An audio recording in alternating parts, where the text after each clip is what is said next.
प्रिय विद्यार्थियों, आप सभी का अभिवादन। जैसा कि आप सभी को विदित है कि कोरोना काल चल रहा है। इसमें परंपरागत शिक्षा के स्थान पर जो वर्चुअल शिक्षा है उसके माध्यम से आपका शिक्षण अनवरत रूप से चल रहा है। इसलिए आप सभी से अनुरोध है कि आप मेरे YouTube चैनल को सब्सक्राइब कर लें, जिससे मैं जो भी व्याख्यान YouTube पर अपलोड करूं, उसकी सूचना आपको तुरंत मिल जाए और उसको आप अच्छी तरह से सुन सकें, समय रहते देख सकें।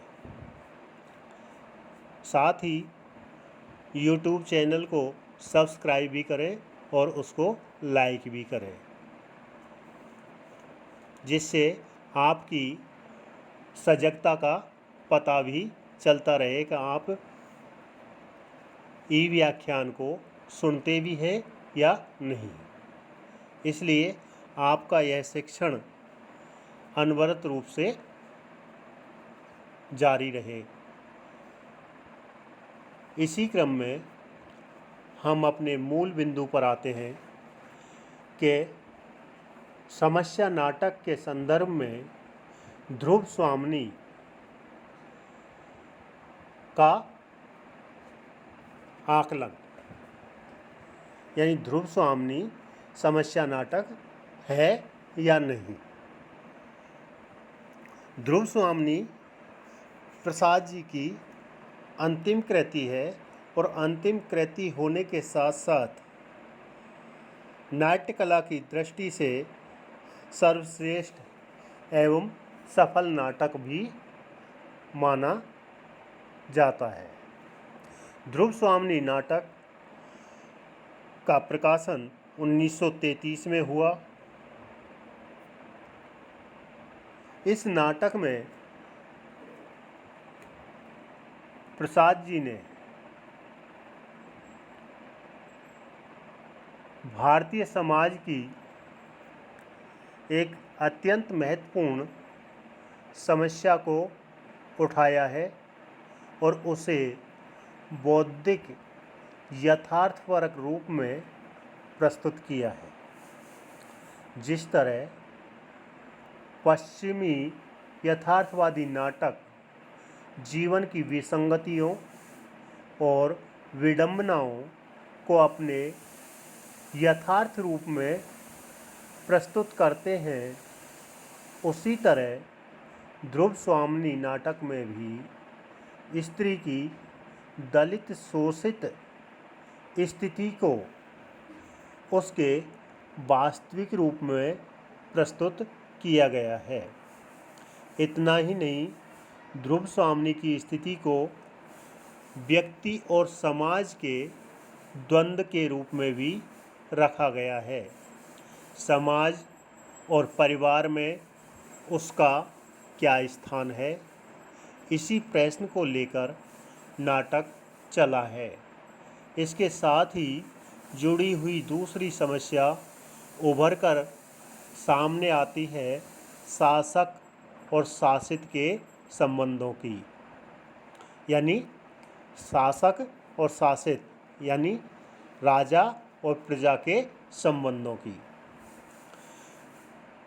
परिस्थितियों को भावुक स्वीकृति न देकर उनके प्रति तर्कपूर्ण विरोध प्रस्तुत किया गया है, यानी भावना के स्थान पर विचार को या तर्क को प्रधानता दी गई है या प्रमुखता से प्रस्तुत किया गया है और विवाह के नाम पर चली आती हुई दास्ता की मनोवृत्ति का खंडन किया गया है।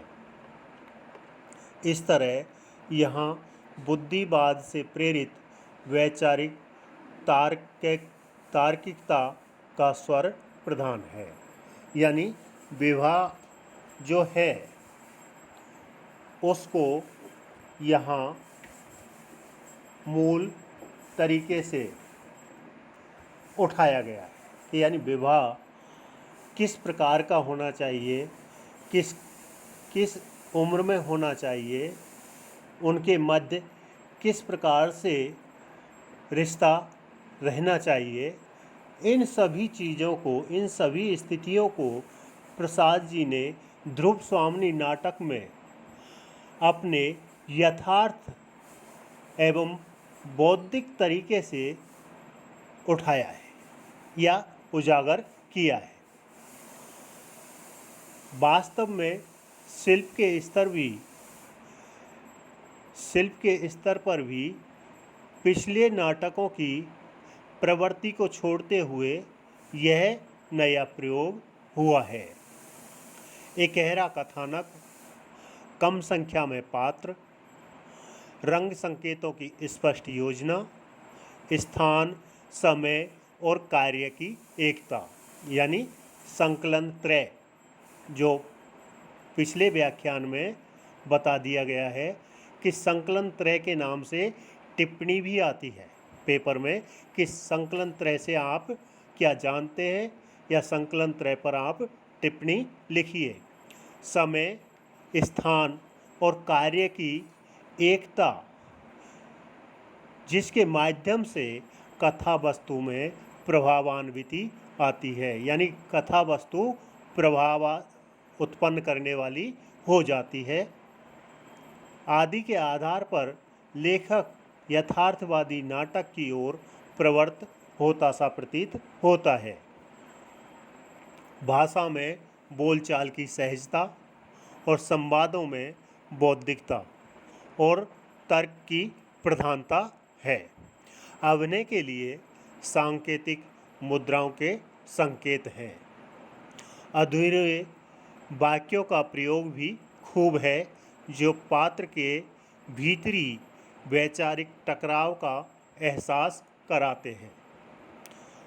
उदाहरण के तौर पर देवी इस राजनीतिक चातुरी में जो सफलता डैश डैश स्त्री की लज्जा लुटने वाले वस्तु के लिए मैं, यानी प्रसाद जी वो नाटककार हैं कि वो समस्या की ओर इशारा करते हैं, इशारा करने के साथ साथ उसका समाधान भी वो संकेत रूप में छोड़ते हैं।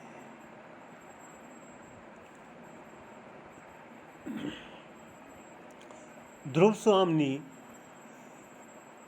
समस्या नाटक है या नहीं? जयशंकर प्रसाद जी ने ध्रुव स्वामिनी नाटक में मूलतः अनमेल विवाह की समस्या को प्रस्तुत किया है। इसमें प्रसाद जी का नारी विमर्श भी प्रस्तुत हुआ है। उन्होंने विवाह व उसकी मुक्ति के रूप में इस समस्या को उठाकर इसे वर्तमान संदर्भों में विवाह एवं तलाक के रूप में देखा है। नाटक की नायिका ध्रुव स्वामिनी एक विचित्र समस्या से ग्रस्त है। उसकी समस्या वाकई गंभीर है। दरअसल वह जिस पुरुष से प्रेम करती है, परिस्थितियों बस उससे विवाह नहीं कर पाती। यानी ध्रुव स्वामिनी प्रेम करती है चंद्रगुप्त से, परंतु विवाह होता है उसका रामगुप्त से। उसका विवाह जिससे होता है उससे वह प्रेम नहीं कर पाती। ध्रुव स्वामिनी की शादी होती है रामगुप्त से, मगर वह उसे चाहती नहीं है। उसका दिल चंद्रगुप्त के लिए स्पंदित होता है, यानी चंद्रगुप्त के लिए उसका दिल धड़कता है। उसकी भावनाएं चंद्रगुप्त के साथ हैं। चंद्रगुप्त के प्रति उसके आकर्षण और रामगुप्त के प्रति उसके विकर्षण की भावना उसी के शब्दों में देखी जा सकती है। कुमार यानी चंद्रगुप्त कुमार की स्निग्ध, सरल और सुंदर मूर्ति देखकर कोई भी प्रेम से पुलकित हो सकता है, किंतु उन्हीं का भाई यानी रामगुप्त आश्चर्य, यानी ये ध्रुव स्वामी का स्वयं का कथन है। रामगुप्त अपने पुत्र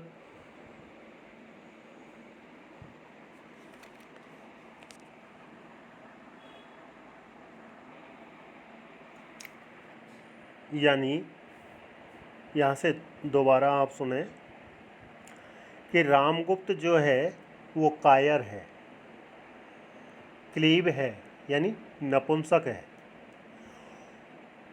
वो अपने शत्रु सकराज से जब संधि करता है तो शर्त के अनुसार ध्रुव स्वामी को भी उसे सकराज को समर्पित करना होता है।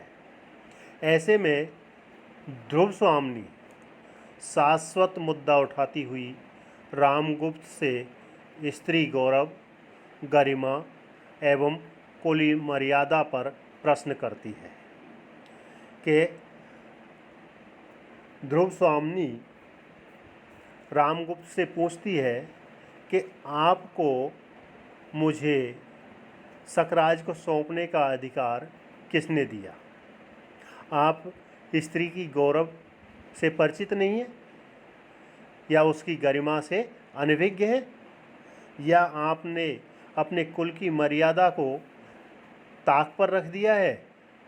तो इस प्रकार की सारी बातें ध्रुव स्वामी के आत्मस्वाभिमान के साथ साथ पूरी नारी जाति की अस्मिता की बात ध्रुव स्वामी के माध्यम से प्रसाद जी रखते हैं। यहाँ नाटककार ने यानी प्रसाद जी ने विवाह को औचित्य अनौचित्य पर, यानी विवाह का औचित्य क्या है और अनौचित्य क्या है, प्रश्न करते हुए स्त्री जाति पर पुरुष के अधिकार अनधिकार के पुरुष का स्त्री पर कितना अधिकार है या क्या अधिकार है और क्या अधिकार नहीं है, एवं उसकी मुक्ति की समस्या को गंभीरता से उठाया है। रामगुप्त से जब ध्रुव स्वामी यह कहती है तो प्रसाद जी द्वारा उठाया गया यह मुद्दा नारी विमर्श की सार्थकता को स्वयं प्रमाणित करता है। यानी ध्रुव स्वामी कहती है कि मैं केवल यही कहना चाहती हूँ कि पुरुषों ने स्त्रियों को अपनी पशु संपत्ति समझकर उन पर अत्याचार करने का जो अभ्यास बना लिया है वह मेरे साथ नहीं चल सकता। यदि तुम मेरी रक्षा नहीं कर सकते, अपने कुल की मर्यादा, नारी का गौरव नहीं बचा सकते, तो मुझे बेच भी नहीं सकते।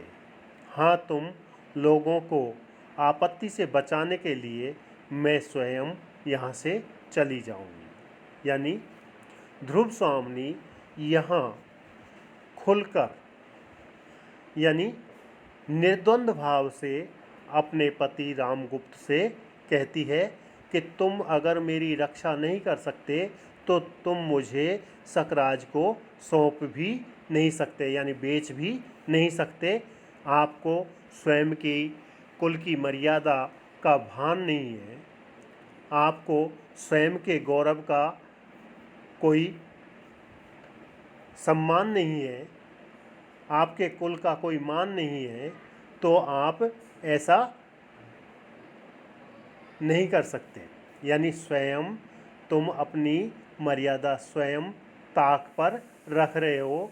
इसके लिए स्वयं को आपको युद्ध के मैदान में सकराज के सामने प्रस्तुत हो जाना चाहिए था, परंतु आपने युद्ध के मैदान को छोड़कर सकराज के सामने घुटने टेक दिए।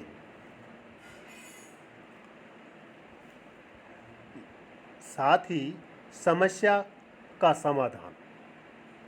प्रसाद जी ने केवल मुद्दा या समस्या उठाकर उसके विमर्श को खुला छोड़ दिया हो, स्वयं प्रसाद जी उसका समाधान भी प्रस्तुत करते हैं या करवाते हैं। प्रसाद जी ने ध्रुव स्वामी एवं रामगुप्त का संबंध विच्छेद करवाने, यानी आज की भाषा में अपन कहें तो तलाक, अंग्रेजी में कहें तो डिवोर्स के लिए पुरोहित जी के माध्यम से धर्मशास्त्र के अनुसार समस्या का समाधान भी प्रस्तुत किया है। पुरोहित कहता है, जिसे अपनी स्त्री को दूसरे की अंकगामिनी बनाने के लिए भेजने में कुछ संकोच नहीं, वह क्लीब नहीं तो फिर क्या है, यानी वह नपुंसक नहीं तो क्या है। मैं स्पष्ट शब्दों में कहता हूँ कि धर्मशास्त्र रामगुप्त से ध्रुव स्वामी के मोक्ष की आज्ञा देता है, यानी धर्मशास्त्र है वो ध्रुव स्वामी को रामगुप्त से अलग होने की इजाज़त देता है। इस प्रकार से प्रसाद जी ने ध्रुव स्वामी को रामगुप्त से मुक्ति दिलवा दी है, यानी उनसे तलाक दिलवा दिया है और पुनर्विवाह की आज्ञा भी दिलवा दी है। और इस प्रकार ध्रुव स्वामी चंद्रगुप्त से पुनर्विवाह करती है और इस प्रकार जो समस्या है बेमेल विवाह की, राक्षस विवाह की जो समस्या है उसका यहाँ समाधान प्रसाद जी ने किया है। पुनर्विवाह के मुद्दे के साथ साथ नाटककार ने नारी के अधिकार एवं स्वाभिमान की रक्षा की बात भी की है, यानी नारी का जो स्वाभिमान है उसकी भी बात यहाँ प्रसाद जी ने पुरजोर ढंग से उठाई है। राजनीति एवं स्वार्थ के नाम पर पुरुष नारी के साथ मनमाना व्यवहार करता है, वह नीति की चिंता न कर अनीतिपूर्ण आचरण करता है। इस पर प्रसाद जी ने स्पष्ट करवा दिया है कि रामगुप्त जैसे व्यक्ति से पत्नी को संबंध नहीं रखना चाहिए, क्योंकि रामगुप्त स्वयं की पत्नी की लज्जा या अस्मिता को नहीं बचा सकता, तो वह पति कहलाने लायक नहीं है, क्योंकि उसने सकराज को ध्रुव स्वामी को सौंपने का प्रस्ताव स्वीकार कर लिया था। उन्हें अपने जीवन को उन्नत बनाने का वैसा ही अधिकार है जैसा कि पुरुष को, यानी यहाँ नारी और पुरुष यानी स्त्री पुरुष की समानता का भी प्रस्ताव रखा गया है, यानी स्त्री पुरुष की समानता का भी यहाँ व्याख्या की गई है। इस तरह स्पष्ट है कि प्रसाद जी ने ध्रुव स्वामी नाट्यकृति में मुक्ति यानी मोक्ष एवं पुनर्विवाह की समस्या का समाधान करने की भरपूर कोशिश की है और उसमें वो एक हद तक सफल भी हुए हैं। ध्रुव स्वामी की प्रासंगिकता पर हम कल विचार करेंगे। आज बस इतना ही।